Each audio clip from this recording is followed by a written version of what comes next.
ପିଲାମାନେ ଆଜିର ଅଧ୍ୟାୟକୁ ତୁମମାନଙ୍କୁ ପୁଣି ଥରେ ସ୍ୱାଗତ କରୁଛି। ଆଜି ଆମେ ଲେଖଚିତ୍ର ସାହାଯ୍ୟରେ ସହ ସମୀକରଣର ସମାଧାନ ବିଷୟରେ ଆଲୋଚନା କରିବା ଏବଂ ଏହି ମର୍ମରେ ସହ ସମୀକରଣ ସହ ଜଡ଼ିତ କେତେକ ସର୍ତ୍ତ ବିଷୟରେ ଜାଣିବା। ଆସ ଏବେ ଆମେ ଲେଖଚିତ୍ର ଅଙ୍କନ କରି ସହ ସମୀକରଣକୁ ସମାଧାନ କରିବା। ଏଇଠି ଆମକୁ ଦୁଇଟି ସହ ସମୀକରଣ ଦିଆହେଇଛି। x + 2y = 3 ଆଉ ଗୋଟିଏ ହେଲା 4x + 3y = 2। ଆମେ ଲେଖଚିତ୍ର ସାହାଯ୍ୟରେ ଏହି ସହ ସମୀକରଣକୁ ସମାଧାନ କରିବା ପାଇଁ ଚେଷ୍ଟା କରିବା। ତେବେ ପ୍ରଥମ ସମୀକରଣକୁ ମୁଁ ଦେଉଛି ସମୀକରଣ 1 ଏବଂ ଦ୍ୱିତୀୟ ସମୀକରଣକୁ ମୁଁ ଦେଉଛି ସମୀକରଣ 2। ଏବେ ସର୍ବପ୍ରଥମେ ଆମେ ପ୍ରଥମ ସମୀକରଣର ଲେଖଚିତ୍ର ଅଙ୍କନ କରିବା। ତେବେ ସମୀକରଣ 1ଟିକୁ ମୁଁ ପୁଣି ଥରେ ଲେଖୁଛି। x + 2y = 3। ଏହି ସମୀକରଣରୁ ଆମେ ଯେକୌଣସି ଏକ ଅଜ୍ଞାତ ରାଶିର ମୂଲ୍ୟ ନିର୍ଣ୍ଣୟ କରିବା, ଯେମିତି ଆମେ ପ୍ରତିକଳ୍ପନ ପ୍ରଣାଳୀରେ କରୁଥିଲେ। ତେବେ ମୁଁ ଏଇଠି yର ମୂଲ୍ୟ ନିର୍ଣ୍ଣୟ କରୁଛି। ତେଣୁ ଏହାର ପର ଷ୍ଟେପ୍ରେ 2y = 3 - x। xକୁ ମୁଁ ରାଇଟ୍ ସାଇଡ଼୍କୁ ନେଇଗଲି। This implies y = 3 - x/2। ତେଣୁ ଏଇଠି ମୋର yର ମୂଲ୍ୟ ନିର୍ଣ୍ଣୟ ହୋଇଗଲା। ଏବେ ଗ୍ରାଫ୍ କରିବା ପାଇଁ ମୁଁ ଗୋଟିଏ ସାରଣୀ ଅଙ୍କନ କରୁଛି, ଗୋଟିଏ ଟେବୁଲ କରୁଛି। ଏହି ଟେବୁଲରେ ଗୋଟିଏ ଘରେ ଲେଖୁଛି x, ଅନ୍ୟ ଘରେ ଲେଖୁଛି y। ଆମେ ନବମ ଶ୍ରେଣୀରେ ଏଗୁଡ଼ିକ ସବୁ କରିସାରିଛେ। xର ମୂଲ୍ୟ ମୁଁ ମନ ଇଚ୍ଛା ନେଇପାରିବି। ଯେକୌଣସି ଏକ ବାସ୍ତବ ସଂଖ୍ୟା ମୁଁ x ସ୍ଥାନରେ ଲେଖିପାରିବି। ଏବେ ମୁଁ x ସ୍ଥାନରେ ମନେକର 1 ଲେଖୁଛି। ତେବେ yର ମୂଲ୍ୟ କେତେ ହେବ? 3 - 1 ହେଲା 2 / 2 = 1। ତେବେ ଏହି ସମୀକରଣରେ x ସ୍ଥାନରେ 1 ଲେଖିଲେ yର ମୂଲ୍ୟ ଆସିଲା 1। ଏବେ x ସ୍ଥାନରେ ମନେକର ମୁଁ 2 ଲେଖିବି। ତେବେ yର ମୂଲ୍ୟ କେତେ ହେବ? 3 - 2 ହେଇଗଲା 1/2। ତେବେ yର ମୂଲ୍ୟ ଆସିବ 1/2, ଯାହା ଏକ ଭଗ୍ନାଂଶ। ଆମେ ଏଇଟାକୁ ବି ଲେଖିପାରିବା, କିନ୍ତୁ ପିଲାମାନେ ଆମେ ସର୍ବଦା xର ସେଇ ମୂଲ୍ୟ ଗୁଡ଼ିକୁ ଲେଖିବା ପାଇଁ ଚେଷ୍ଟା କରିବା ଯେଉଁଠି yର ମୂଲ୍ୟ ଏକ ପୂର୍ଣ୍ଣ ସଂଖ୍ୟା ଆସୁଥିବ। ହେଲେ ଗ୍ରାଫ୍ କାଗଜ ଉପରେ ବିନ୍ଦୁ ଗୁଡ଼ିକ ବସାଇବା ପାଇଁ ଆମକୁ ସୁବିଧା ହେବ। ଏମିତି ନୁହେଁ ଯେ yର ମୂଲ୍ୟ ଭଗ୍ନାଂଶ ଆସିଲେ ହେବ ନାହିଁ, ହେଇପାରିବ, କିନ୍ତୁ ପୂର୍ଣ୍ଣ ସଂଖ୍ୟା ଆସିଲେ ଆମକୁ ଗ୍ରାଫରେ ବିନ୍ଦୁ ବସାଇବା ଟିକେ ସୁବିଧା ହୁଏ। ତେଣୁ ମୁଁ ଏଠି x ସ୍ଥାନରେ 1 ତ ଲେଖିସାରିଛି, 2 ଲେଖୁନାହିଁ। ଏବେ ମନେକର x ସ୍ଥାନରେ ମୁଁ ଲେଖିବି 3। ତେବେ x ସ୍ଥାନରେ 3 ଲେଖିଲେ yର ମୂଲ୍ୟ ହୋଇଯିବ 3 - 3 0/2 0। ଏହା ଏକ ପୂର୍ଣ୍ଣ ସଂଖ୍ୟା। ତେଣୁ x ସ୍ଥାନରେ ମୁଁ ଲେଖୁଛି 3। ତେଣୁ yର ମୂଲ୍ୟ ଆସିଲା 0। x ସ୍ଥାନରେ ମନେକର ମୁଁ ଲେଖୁଛି -1। ତେବେ x ସ୍ଥାନରେ ଯଦି -1 ଲେଖିବି, ତେବେ 3 - -1 x ସ୍ଥାନରେ -1 ଲେଖାଯିବ। ତେଣୁ y = 3 ମାଇନସ୍ ଚିହ୍ନ ଆଗରୁ ଗୋଟେ ଅଛି। x ସ୍ଥାନରେ ଲେଖିବା -1, ତେବେ ମାଇନସ୍ ମାଇନସ୍ ହେଇଯିବ +1। 3 + 1 4/2 2 ପୂର୍ଣ୍ଣ ସଂଖ୍ୟା ହେଉଛି। ତେଣୁ x ସ୍ଥାନରେ ମୁଁ ଲେଖୁଛି -1, yର ମୂଲ୍ୟ ପାଇବି 2। ତୁମେ ଏହି ମୂଲ୍ୟ ଗୁଡ଼ିକ ରଫ୍ରେ ମଧ୍ୟ ହିସାବ କରିଦେଇପାରିବ। ଏବେ ଦେଖ, ପ୍ରଥମ ସମୀକରଣ ପାଇଁ ମୁଁ ସାରଣୀ ଭିତରେ 3ଟି ମୂଲ୍ୟ ନିର୍ଣ୍ଣୟ କରିସାରିଛି। ଏହି ମୂଲ୍ୟ ଗୁଡ଼ିକୁ ଯଦି ମୁଁ ଗୋଟିଏ ଗ୍ରାଫ୍ କାଗଜ ଉପରେ ବସେଇବି, ତାହେଲେ ପ୍ରତ୍ୟେକ x ଏବଂ yର ଗୋଟିଏ ଯୋଡ଼ି ମୂଲ୍ୟ ଗୋଟିଏ ବିନ୍ଦୁ ପାଇଁ ଉପସ୍ଥାପନ କରିବ। ତେଣୁ ମୁଁ ଏଇଠି 3ଟି ବିନ୍ଦୁର ସ୍ଥାନାଙ୍କ ନିର୍ଣ୍ଣୟ କରିସାରିଛି। ଏବେ ମୁଁ ଆସୁଛି ଗ୍ରାଫ୍ କାଗଜ ଉପରକୁ। ତମ ପାଖରେ ଗୋଟେ ଗ୍ରାଫ୍ କାଗଜ ଅଛି। ଗ୍ରାଫ୍ କାଗଜର ଠିକ୍ ମଝିରେ ଥିବା ଗୋଟିଏ ମୋଟା ଗାର ଉପରେ ଆମେ ପେନସିଲ୍ ସାହାଯ୍ୟରେ ଗାରଟିଏ ଅଙ୍କନ କରିଦେବା। ଏଇଟା ହେଇଯିବ ମୋ ପାଇଁ ଏକ୍ସ ଅକ୍ଷ। ତୀର ଚିହ୍ନ ଦେଇ ଦେଉଛି। ଏଇଟା ହେଇଯିବ ଏକ୍ସ, ବାମ ପାର୍ଶ୍ୱରେ ରହିବ ଏକ୍ସ ଡ୍ୟାସ୍। ଠିକ୍ ସେମିତି ଲମ୍ବ ଭାବରେ ଯେଉଁ ମଝି ଗାରଟି ଆସିବ, ପାଖାପାଖି ମଝିରେ ଥିବା ଗାରଟିକୁ ଆମେ ନେବା। ଏଠି ମଧ୍ୟ ଲମ୍ବ ଭାବରେ ମୁଁ ଗୋଟିଏ ସରଳ ରେଖା ଅଙ୍କନ କରିଦେଉଛି। ଏଇଟା ମୋ ପାଇଁ ୱାଇ ଅକ୍ଷ ଭାବରେ କାର୍ଯ୍ୟ କରିବ। ତେଣୁ ଉପରେ ଦେଇଦେଲି ୱାଇ, ତଳେ ଦେଲି ୱାଇ ଡ୍ୟାସ୍। ଦୁଇଟି ଯାକ ଅକ୍ଷ ଯେଉଁଠି ପରସ୍ପରକୁ ଛେଦ କଲେ ସେଇଠି ମୁଁ ଦେଉଛି ମୂଳ ବିନ୍ଦୁ ଓ। ଦୁଇଟି ଅକ୍ଷ, ଗୋଟିଏ ଏକ୍ସ ଅକ୍ଷ, ଗୋଟିଏ ୱାଇ ଅକ୍ଷ, ଯେଉଁଠି ଛେଦ କଲେ ସେଇଠି ହେଲା ମୂଳ ବିନ୍ଦୁ। ଏଇଠୁ ଡାହାଣ ପଟକୁ ପ୍ରତ୍ୟେକ ବିନ୍ଦୁକୁ, ଏଇ ବିନ୍ଦୁଟିକୁ ମୁଁ ଦେଲି 1, ତା ପର ବିନ୍ଦୁକୁ 2, ତା ପର ବିନ୍ଦୁ 3, ସେମିତି ଯଦି ଆଉ ଥିବ ଆମେ ଦେଇଯିବା। ଶୂନରୁ ବାମ ପାର୍ଶ୍ୱକୁ ଏଇ ବିନ୍ଦୁ ପାଖରେ ଠିକ୍ ଲେଖିବା -1, ତା ପରବର୍ତ୍ତୀ ବିନ୍ଦୁ -2, ତା ପରବର୍ତ୍ତୀ ବିନ୍ଦୁ -3। ଶୂନରୁ ଉପରକୁ ଯଦି ଆମେ ଯିବା, ପ୍ରଥମ ବିନ୍ଦୁକୁ ଲେଖିବା 1, ତାପରେ ବିନ୍ଦୁ ଲେଖିବା 2, ତାପରେ ବିନ୍ଦୁ ଲେଖିବା 3, ଏମିତି ଉପରକୁ ଲେଖି ଲେଖି ଯିବା। ଶୂନରୁ ତଳକୁ ଯଦି ଆସିବା, -1, -2, -3, -4 ଏମିତି ଲେଖି ଲେଖି ଯିବା। ଏହାକୁ ତମେ ସବୁ ଜାଣିସାରିଛ, ନବମ ଶ୍ରେଣୀରେ ଆକୁ ପଢ଼ିଛ। ଏବେ ମୁଁ ସାରଣୀରେ ବାହାର କରିଥିବା ବିନ୍ଦୁ ଗୁଡ଼ିକୁ ଗ୍ରାଫରେ ଆଣିକରି ଉପସ୍ଥାପନ କରିବି। ଦେଖ, ସାରଣୀରେ ମୋର ପ୍ରଥମ ବିନ୍ଦୁ ବାହାରିଥିଲା ଏକ୍ସର ମୂଲ୍ୟ 1, ୱାଇର ମୂଲ୍ୟ 1। ତେଣୁ ଗ୍ରାଫ୍ କାଗଜ ଉପରେ ଏକ୍ସ ଅକ୍ଷରେ 1 ଏବଂ ୱାଇ ଅକ୍ଷରେ 1 ଯଦି ଆମେ ଯିବା, ଏକ୍ସ ଅକ୍ଷରେ 1 ଏଇଠି, ୱାଇ ଅକ୍ଷରେ 1 ପାଇଁ ଉପରକୁ ଯିବା। ଦେଖ, ଏଇ ଯେଉଁ ବିନ୍ଦୁଟି ଆସୁଛି ଏଇଠି, ଏଇ ବିନ୍ଦୁ ସିଧା ଏକ୍ସ ଅକ୍ଷକୁ ଏଇ ବିନ୍ଦୁଟି ଛୁଉଁଛି 1 ଏବଂ ୱାଇ ଅକ୍ଷକୁ ବି ଛୁଉଁଛି 1। ତେଣୁ ଏଇ ବିନ୍ଦୁର ସ୍ଥାନାଙ୍କ ହେଉଛି 1, 1। ଏବେ ଦ୍ୱିତୀୟ ବିନ୍ଦୁଟି ଆମେ ଦେଖିବା, ଏକ୍ସ 3, ୱାଇ 0। ତେବେ ଏକ୍ସର ମୂଲ୍ୟ 3, ଏକ୍ସ ଅକ୍ଷରେ ମୂଲ୍ୟ ହେଉଛି 3, ୱାଇ 0, ତେବେ ୱାଇ 0 କହିଲେ ସେଇଠି ହିଁ ରହିବ। ତେଣୁ ଆମେ ଏଇ ବିନ୍ଦୁଟିକୁ ନେବା 3, 0। ଏବେ ତୃତୀୟ ବିନ୍ଦୁଟି ହେଉଛି x -1, y 2। ତେବେ x -1, y 2 ଯଦି ଯିବା ଉପରକୁ ଯିବା, ତେବେ ଏଇ ବିନ୍ଦୁଟି ହେଉଛି -1, 2। ତେଣୁ ସାରଣୀରେ ଯେଉଁ ତିନୋଟି ବିନ୍ଦୁ ଆମେ ବାହାର କରିଥିଲେ, ତିନୋଟି ବିନ୍ଦୁର ସ୍ଥାନାଙ୍କ ଆମେ ବାହାର କରିଥିଲେ, ତାକୁ ଏବେ ଲେଖ କାଗଜ ଉପରେ ଆମେ ବସେଇ ସାରିଛେ। ଏବେ ସେଇ ତିନୋଟି ବିନ୍ଦୁକୁ ଯୋଡ଼ି ଆମେ ଗୋଟିଏ ସରଳ ରେଖା ଅଙ୍କନ କରିବା। ଦେଖ, ଏଇ ତିନୋଟି ବିନ୍ଦୁ ଯାହାକୁ ଆମେ ନିର୍ଣ୍ଣୟ କରିଥିଲେ, ତାକୁ ନେଇ ଆମେ ଗୋଟିଏ ସରଳ ରେଖା ଅଙ୍କନ କରିବା। ଏଇ ଯେଉଁ ସରଳ ରେଖାଟି ହେଲା, ଏହା ସମୀକରଣ 1ର ଲେଖଚିତ୍ର। ଏହି ସରଳ ରେଖାଟି ହେଉଛି ସମୀକରଣ 1ର ଲେଖଚିତ୍ର।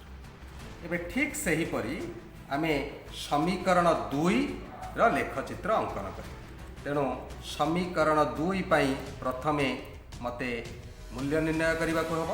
ତାହେଲେ ସମୀକରଣ 2 ପ୍ରଥମେ ମୁଁ ଲେଖୁଛି 4x + 3y = 2। ତେବେ ଏଇଥିରୁ ଯଦି ମୁଁ ୱାଇର ମୂଲ୍ୟ ନିର୍ଣ୍ଣୟ କରିବି, ତେବେ 3y = 2 - 4x. This implies y = 2 - 4x / 3। ତେଣୁ ସମୀକରଣରୁ ପ୍ରଥମେ ଆମେ ଯେକୌଣସି ଗୋଟିଏ ଅଜ୍ଞାତ ରାଶିର ମୂଲ୍ୟ ନିର୍ଣ୍ଣୟ କରିବା। ଏବେ ଏହି ସମୀକରଣ ପାଇଁ ଲେଖଚିତ୍ର ଅଙ୍କନ କରିବା ପାଇଁ ମୁଁ ପୁଣି ପୂର୍ବପରି ଗୋଟିଏ ସାରଣୀ କରୁଛି। x, y, ଅତି କମ୍ରେ ଆମେ ତିନୋଟି ବିନ୍ଦୁର ସ୍ଥାନାଙ୍କ ସବୁବେଳେ ବାହାର କରିବା। ତେବେ xର ମୂଲ୍ୟ এইটি আমি মন ইচ্ছা নেবা দেখ পিলামানে যদি মু এইটি x জায়গায় 1 বসাইবি তেবে 2 মাইনস 4 ইন্টু 1 4 তেবে 2 মাইনস 4 হয়ে মাইনস 2 বাই 3 y র মূল্য হব মাইনস 2 বাই 3 যা এক ভগ্ন সংখ্যা আসি তেমন আমি এটি 1 নবা না মু যদি এইটি মাইনস 1 বসাইবি তাহলে কেতে হচ্ছে দেখ 2 মাইনস 4 ইন্টু মাইনস 1 এটা হয়ে প্লস 4 তেমন 2 প্লস 4 হয়ে 6 বাই 3 2 তেমন পূর্ণ সংখ্যা আসুচি তবে x জায়গায় মু এইটি মাইনস 1 লিখিলে y র মূল্য আসুচি 2 প্লস 4 6 বাই 3 2 এবে x জায়গায় যদি মু 2 লিখিবি তেবে 2 মাইনস 4 ইন্টু 2 8 যদি x স্থাନରେ মু লিখুছি 2 তেবে y equals to 2 minus 4 into 2 x জায়গায় 2 লিখিবি 4 ইন্টু 2 8 2 মাইনস 8 হয়ে গলা minus 6 divided by 3 minus 6 divided by 3 হয়ে গলা মাইনস 2 এ বি পূর্ণ সংখ্যা আসিলা তেণু এই মূল্যটিকে মু নউছি যদি এবে x স্থাନରେ মু 0 লিখিবি দেখ 2 মাইনস 4 ইন্টু 0 সেটা হয়ে 0 4 ইন্টু 0 0 তো 2 মাইনস 0 হল 2 বাই 3 2 বাই 3 হচ্ছে তেমন এ মূল্যটিকে বি আমি নবা না x জায়গায় যদি আমি 3 লিখিবা 2 মাইনস 4 ইন্টু 3 হয়ে গলা 12 তো 4 ইন্টু 3 12 2 মাইনস 12 হয়ে গলা মাইনস 10 বাই 3 মধ্য এক ভগ্নাংশ আসুଛି তেণু আমি এইটি 3 মধ্য লিখিবা না তেবে এইভাবে আমি দেখিবা কেউ স্থাନରେ আম পাই গোটিয়ে পূর্ণ সংখ্যা আসিব তেণু x স্থাନରେ এবে যদি মু লিখিবি মাইনস 2 মাইনস 2 লিখিলে মাইনস 4 ইন্টু মাইনস 2 এটা হয়ে প্লস 8 প্লস 8 প্লস 2 10 বাই 3 এটি মধ্য ভগ্নাংশ আসুচি যদি মু 4 লিখিবি 4 ইন্টু 4 16 2 মাইনস 16 মাইনস 14 বাই 3 এই ভগ্নাংশ আসুচি যদি মাইনস 4 লিখিবি তেবে মাইনস 4 ইন্টু মাইনস 4 এই প্লস 16 প্লস 2 18 বাই 3 6 তেমন x স্থাନରେ যদি মাইনস 4 আমি লিখিবা তেবে y র মূল্য আসিব 2 minus 4 into minus 4 plus 16 2 plus 16 হল 18 বাই 3 হল 6 তেমন মাইনস 4 6 এইটি দ্বিতীয় সমীকরণ পাই আমি তিনোটি বিন্দু নির্ণয় করে সারিছে এবে সেই বিন্দু গুড়ি আমি গ্রাফ কাগজ উপরে উপস্থাপন করিবা তেমন প্রথম বিন্দু আসিলা মাইনস 1 2 x মাইনস 1 y র মূল্য 2 এইটি মাইনস 1 2 দ্বিতীয় বিন্দু 2 মাইনস 2 x র মূল্য 2 y র মূল্য মাইনস 2 কহিলে আমি তলকু যা এই বিন্দুরে আমার আসিলা 2 মাইনস 2 ঠিক সেইপরি x মাইনস 4 y 6 মাইনস 4 6 বিন্দুটি মধ্য আমি গ্রাফ কাগজ উপরে বসাই পারিবা বসাই সারা পরে সে তিনোটি বিন্দুকে যোড়ি আমি পুଣି গোটিয়ে লেখচিত্র অঙ্কন করিবা তবে দেখ এইটি তিনোটি বিন্দুକୁ ଯୋଡ଼ି ମୁଁ ଏବେ ଆଉ ଗୋଟିଏ ଲେଖଚିତ୍ର ଅଙ୍କନ କରୁଛି ଯାହା ଆମର ସମୀକରଣ 2ର ଲେଖଚିତ୍ର ଏବେ ଦେଖ ପିଲାମାନେ ପ୍ରତ୍ୟେକ ସମୀକରଣ এই যে সহ সমীকରଣ ଆମେ ଦେଇଛେ ପ୍ରତ୍ୟେକ ସମୀକରଣ ଆମେ ଏଠି ଦୁଇଟି ସମୀକରଣ ଲେଖଚିତ୍ର ଅଙ୍କନ କରି ସାରିଲେଣି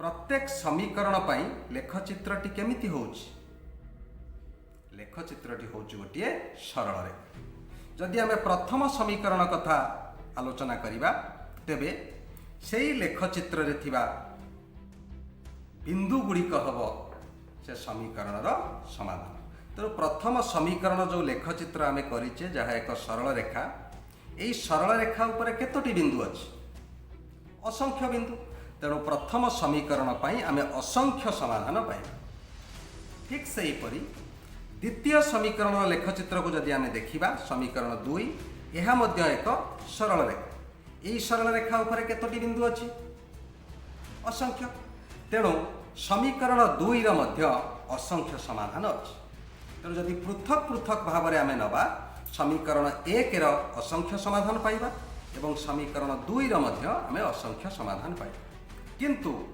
समीकरण 1 एवं समीकरण 2 उभय को साटिस्फैक्शन कला भली जदि आमे गोटे समाधान चाहिबा एमिति एक बिंदु आमे चाहिबा जहाँ उभय समीकरण 1 और समीकरण 2 रे कार्यकारी हेउथिबो तेबे सेही भली केतोटी बिंदु आम पाखरे एबे अछि केतोटी बिंदु उभय समीकरण पाई साधारण अछि साधारण बिंदुटी ही उभय समीकरण को समाधान करने पाई होची आमर समाधान तेरे से भली मात्र गोटे बिंदु आम एबे देखुचे जहाँ दुईटी जाक लेखचित्र छेद बिंदु तेणु आम लेखचित्र अंकन कर सारा पर तार छेद बिंदुटी ही आमर सह समीकरण समाधान तेरे छेद बिंदुर स्थानांक केते देख पिला माने एई छेद बिंदु जदि आम एक्स अक्ष को लंब भाव में गोटे सरल रेखा अंकन करवा तेबे ताहा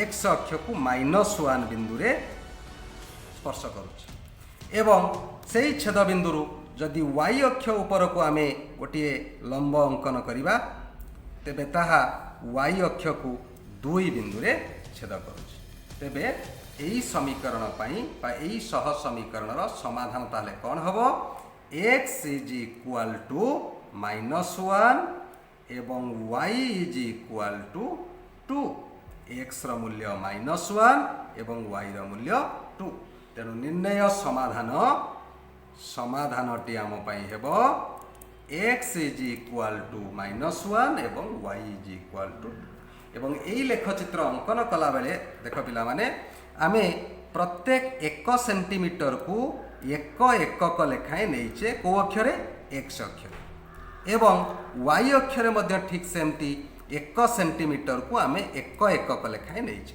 तेणु ये आम ऊपर लिखा x अक्षरे 1 सेंटीमीटर = 1 एकक एवं y अक्षरे